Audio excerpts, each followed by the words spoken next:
Welcome to Girl Talk. Thank you for joining us today. Now, we promise you in this next half hour, you won't hear the words candidate, nominee, convention, or Pokemon Go. You just said all of them, Janet. From now on out. Now everyone's turned the channel. It's nice though to have a break, you know, Yes. from all of that, and That's true. it's all over in the news, and which is great. You know, it's good to be informed, but sometimes you just need a break. Yeah, Right? so you watch Girl Talk. Just need a break. So much Girl Talk. We Promise promise to to give give you Facebook feed. no information whatsoever. No, Yeah. just kidding. We're at the Vinery today, a new spot for us, and then maybe a new spot for you too, where they do glass work and offer classes. We're going to learn a little bit more about that later on in the show.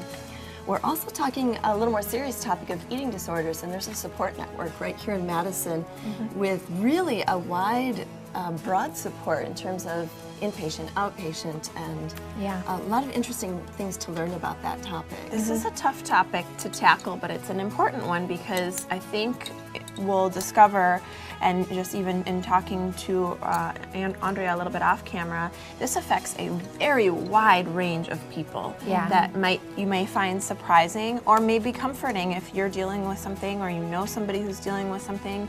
There's somebody out there that is dealing with the same thing, believe it or not. They've seen it all, encountered it Right. all, and they know how to navigate you or your family member through this tough time. I think well that's said. so true. We think eating disorder, and maybe you think of a certain type of person, but it's men, it's women, it's young, it's older, it's a variety.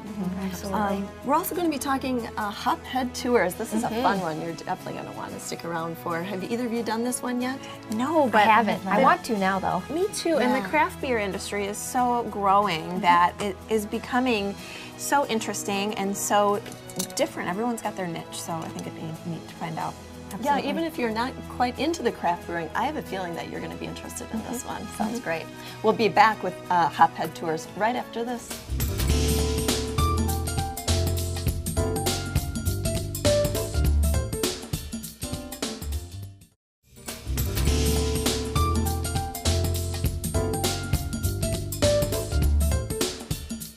Welcome back to Girl Talk. We're filming here today at the Vinery. This is a stained glass studio, and it is stunningly beautiful It's in so here. pretty. We're going to chat with those folks a little bit later about some of the wonderful things that they do, if we have time for it all. There's a lot. Yes. But first, we're going to talk about a lovely idea. We are joined by Philippe, who is the managing owner of Hophead Tours. And if you're a fan of craft beer, which is, wow, such a growing industry, it's incredible, or wine or liquor, and we're looking for a fun and safe way to get an educational experience, both here in the Madison area and in Milwaukee, you'll want to listen up because this is a great business idea. Now, Philippe, thank you for joining us. Thank you first for of having all. me, by the way. Now, let me just give you some background. You were born in Paris, raised in Lisbon, and now living in the Mad City area as one of the founders and co-owners of Hophead Tours. Correct. Wow. This is such an incredible business idea and has become more and more popular as craft beer has grown. But how did you come up with this idea? Well, pretty much I met my business partner at the Great Dane, being a bartender at the Great Dane, and been there for 10 years. We started Hophead Tours in 2010, so it's been now almost 6 years. I've been Incredible. doing bus tours in the Madison area, and this year we started to do bus and bike tours also in the Milwaukee area with a different bus. So expanding right now because the market is growing. Wow. It sure is, and 6 years is quite the milestone. So congratulations Thank on you. that, because sometimes, you know, new businesses, you get over that hump. 1 year, 2 years, 6 years, you're plugging away. It was So- tough. The first 3 years were tough because we didn't have our own bus, so we had to rent other companies, and that was kind of increasing the price, final price to the customers. Sure. So we finally made the commitment, the financial commitment, personal commitment to acquire a small bus, a shuttle bus, and after that, it was just rolling rest is tours after history. tours after tours after tours after Yeah. tours. Now and about- losing the voice for the tours. too. Yeah, there you go. That's right. That's good. And with the bus too, I know you guys are really about being safe. You know, Correct. you really push that this is not, you know, some crazy party bus you're going to jump that's on. right. It's safe.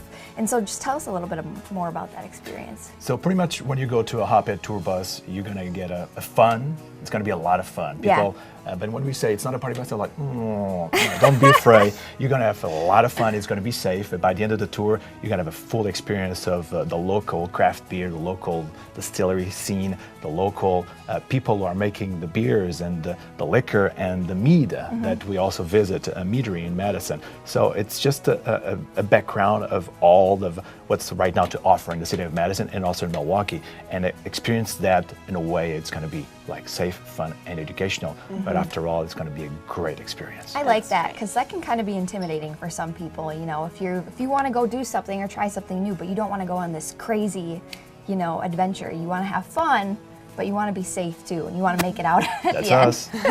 Well, Party Bus has that sort of stigma too, Yeah. so it's smart that you make that differentiation. This is an educational experience. And also you offer bike tours. We do. Which I think is great. So talk to us a little bit about the difference between a bike tour and Well, a of course, party from bus. the bike and the bus, there will be a difference of the amount of that you're going to be drinking, because on the bike tour, it's not more about the drink, it's going to be more about the experience of the biking and seeing the sceneries in the city of Madison and Milwaukee, learning the history and sampling from the places we're going to be stopping, only sampling. And that's why we have a different waiver and insurance for the bike tours, because we don't want to be a party on two wheels or a pub crawl on two wheels. It's going to be more about getting together people from all over the country, sometimes overseas too. They're coming to Madison and rolling into the city of Madison and Milwaukee and meeting and tasting and learning a little bit about the history. That's wonderful because there's a lot of great bike paths and trails throughout the city. Fantastic and bike tours. What a There fun is. way to get a little bit of education and take a nice bike ride. I enjoy Absolutely. that. And outside of your tours too, in Madison and in the Milwaukee area as well, you guys have some other unique events that you do?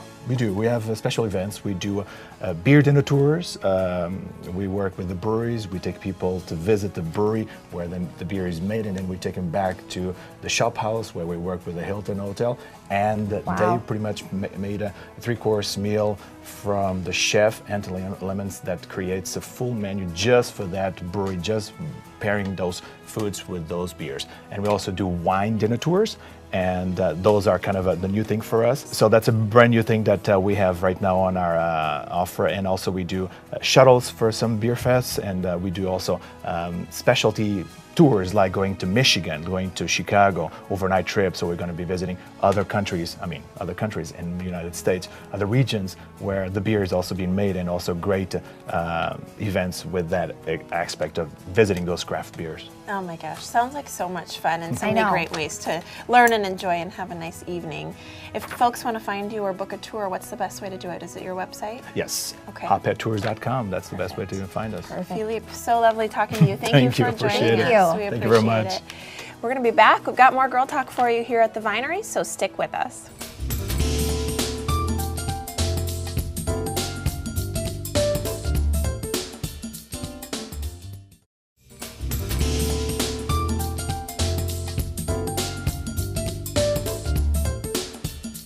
Welcome back to Girl Talk. We're here today at the Vinery in Madison, and as you can see behind us too, just some beautiful glass. It's just gorgeous. And in front of us. And in front of us too. So we'll get to that a little bit later on in the show, but right now I'm joined by Andy and Jenna, and you guys are with the Eating Disorder Support Network. Thank you so much for being here today. Oh, thank you for having us. And you're both co-directors, but Andy, you're a doctor of psychology, and Jenna, you're a program manager at Walden Living. So just want to throw that out there as well. So some great backgrounds that you're bringing, to this organization. And we'll just start off with, for people who may not be familiar, what is this organization? Yeah, so the Eating Disorder Support Network is a multidisciplinary collective of providers and community supporters that all get together to serve our clients, to give them a more holistic approach to eating disorder services. So we really are getting 360 degrees for every aspect of treatment that you need. So we're all kind of different companies and different supporters, different roles that all play to the same treatment. That's so cool, because I think that does just bring a different aspect, to the treatment, because people can specialize in one area or another, but you have so much more, power and things you can accomplish together. And there's so many parts of your life that the eating disorder is going to affect. Socially, and you may have multiple diagnoses, so you need more than just one person to support you. You need a lot more things going on so that your recovery is really solid. Absolutely. And eating disorders are definitely more about food, so it's nice to know that you've got just that breadth of experience and capability to help people get through that. Yeah. So, Andy, tell us how this whole support network came about. This was kind of your doing, right? Yeah, it was a long time ago, actually. It started in the mid-'80s when I was an undergraduate at the University of California, Irvine, and I was working with a counseling center in the Women's Resource Center. And so a few of us put together an eating disorder support group at the university. And what you would expect in Southern California, college-age population, tons of people come, right? Not a big surprise. Everything in the literature at that point would have told us that that group of people would have been interested in doing eating disorder work. Or No surprise, would have been yeah. suffering. No surprises. So what happened was I was working with, also at the same time doing some research on eating disorders with a woman who was Mariko Adams. She was African American and also a professor in the university. And when we started doing research on people with eating disorders, there was nothing out there. In fact, it was so impoverished that it looked like there were actually 3 or 4 people who had eating disorders who were people of color, and we knew that wasn't right because we knew we were seeing more than that in the groups that we were running. So that really kind of launched the Eating Disorders Support Network because we really set out to figure out who was impacted by eating disorders. You know, we knew that there were groups of people. We just needed to find them.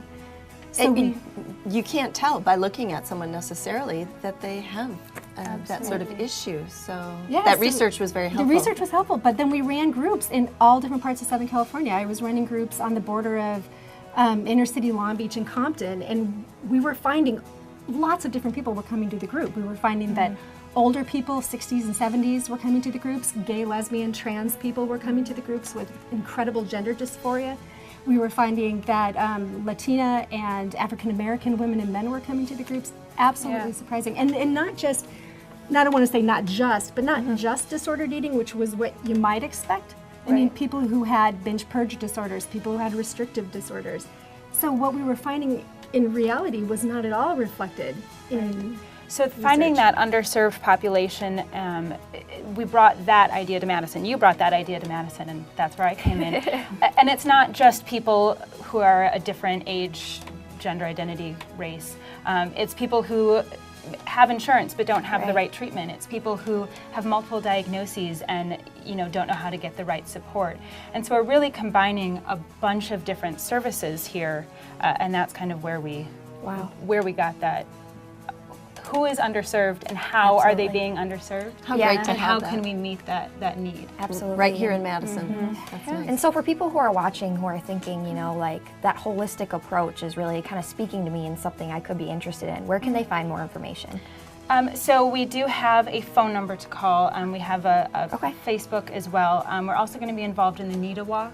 So we do a lot of advocacy. We're around. You have the specific So Facebook, you can find us at the Eating Disorder Support Network, and the phone number is listed.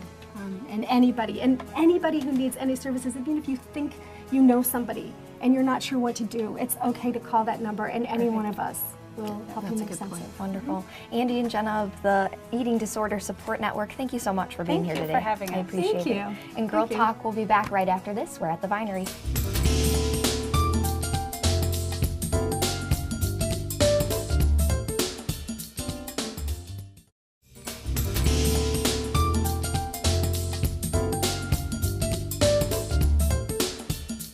Welcome back to Girl Talk. Like I said earlier, if you haven't stopped in the Vinery yet, you're going to want to do so. And as promised, we're going to share with you a little bit about why. This place is incredible. And we are joined now by Jenny, who's the owner, and Josh, who is, well, the master of all trades. Jack right? of all trades, yes. That's right. Thank you so much for having us here. We've had a lovely time so far. Thanks. Now, this place is really wonderful, so we're going to talk a little bit about what the Vinery has to offer customers. Gorgeous space, all kinds of beautiful things to look at, and it's really endless. But start with maybe what a typical day might be like here at the Vinery. Oh, I don't think That's a there big is question. a typical day. Every day is a little different. It is. It's not typical at all. It's always something new. There's always different things coming through the door, different projects happening. Yeah. When I first came in, I was sort of overwhelmed almost because I wasn't sure what to expect. You think stained glass, and then Josh was so great and walked me through the whole space, and there's so much to offer, things that I had no idea you could even do, and things to look at that are just so beautiful. And what's really incredible is some of the things that you're seeing, you can actually teach us to make too, so we'll talk a little bit about that. I was just gonna say, I was very inspired while I was walking through. Like, I could do that? That's great, gotta get in here. Personally, what are some of your, I guess, highest achievements or things that you're most proud of here at the studio? Well, there's a couple of areas. The store is sort of divided into two sections. Okay. The section that we're sitting in now is more of a teaching area, and we also sell supplies. Okay. So on the teaching side, I think the most rewarding thing is just being able to share, our skills with our customers and watch, and kind of look in their eyes and see how satisfied they are when they walk out with a completed project, and that's really rewarding. Yeah, I can imagine. On the other side of the studio is our commission side, and we create stained glass windows for residences and churches and commercial buildings. And lately we've been doing a lot of church work, larger windows, and some of those have been phenomenal. So that would be, what would be most rewarding right now. Yeah, I saw some pretty large pieces over yonder, and they were beautiful. Just the incredible. custom work is really incredible, and something that I was surprised to learn about too is even down to repairs. I mean, you can really create just about anything for a client, and if you think you've got this beautiful piece at home and you break a piece, I was saying to you before, I would think you pitch it, right? I mean, you can actually make it's sentimental value. You don't want to get rid of it. No, you don't want to get rid of it at all. Make something to replace that. So that's a topic we may get into another time. But let's focus a little bit on classes, because I think there's a lot to talk about there. So, what are some of the classes that you teach, and how can you reach out to folks and just sort of let them know what's here? Because there's a lot available. Well, I guess where it all kind of started is with stained glass. So that's kind of our basic class that we teach is stained glass. We teach beginning and intermediate. In the last 10 years, fused glass has become very popular. So we offer a whole array of different types of fused glass. And hopefully a little later on, we'll be able to show you some pieces that we teach in the classes. Absolutely. We also teach glass mosaics, and also flame work, where people can work in front of a torch and blow glass ornaments. Yeah, we're listening now. Yeah. So again, hopefully I can fire up a torch a little bit later and show you how that's done. That sounds great. So you can actually teach us how to create these pieces and even use a torch. It can be done. Safely. Yes. Yeah, Safely. There's a key component there. I like that. There's a lot of fused glass jewelry that I've been really interested in, and to make it yourself would be that much cooler. Very gratifying. Yeah, absolutely. Well, I often say there's no previous experience necessary, so you can come in without any skills. We try to make people feel comfortable with the fact that they can create with glass without any previous experience. That's excellent. So having one of the largest and I guess busiest art glass teaching studios in the Midwest, what do you attribute that success to? I think the variety of classes that we offer. We draw maybe 300-400 mile radius for some of our classes where people will come in to take them. And then also the marketing side, we work pretty hard to let people know what we have available here. Yeah, that you're here. That's excellent. And let's talk a little bit about some of the student projects, and we'll make sure that we're showing them off as well as you're discussing them. But talk about some of those projects and what is sort of involved in these classes, and how do we get to the beautiful outcome? I'll defer to Josh because he teaches an awful lot of classes here. So How do we get to the beautiful outcome? We like to help people along the process of, they like to think they can't create something sometimes, and it's fun to get people to teach them how to go through and make a beautiful piece and get over that little hump that they think they can't. I'm not an artist, I can't do this. Yeah, no, it's good to get people over that hump, and like I said, it's very gratifying to come home with a finished piece of something you made and you can show off, and Absolutely. people are amazed that, it's a glass piece. They created it. And Yeah. One thing that you said to me when I was in, with last week is that sometimes people have a very specific vision of what they want the outcome to be, and it doesn't always turn out that way. And you kind of let the art sort of take on a form Letting of its go own. of inhibition, yeah. Everyone wants to be kind of a perfectionist, and we try to kind of steer you away from that. Perfection does have its place in the glass world, but yeah, it's kind of, you got to let yourself go a little bit and let the glass kind of take on its own life at some point. That's a life lesson. I Yeah, mean, that's definitely. incredible, Life right? lessons at the Vinery. There are lots of lows Free here. with class taking, right? Free with purchase. I think that's great. So, real quick before we go, I'm interested in what's next for you guys. Boy, that's a good question. I think that, one is we want to continue to offer as many different types of classes as possible. Sure. And get people in here so they can kind of relax and enjoy this environment. Sounds good to me. Yeah, well, we've certainly relaxed and enjoyed ourselves here, and I think there's a lot more that meets the eye, and I'm hopeful to learn more about it. But you guys are incredible. Like I said, if you haven't been to the Vinery yet, make a point, stop in. I have driven by for a long time and never done it, and I finally did, and you won't be disappointed. So thanks so much. Thank you. Thanks. This is Josh, and this is Denny from the Vinery. We're over here on the east side off of East Washington, so make sure you stop in. And that's it for us. Thanks, guys. Thanks to all of our guests for joining us, and thank you for watching. Join us next time for Girl Talk.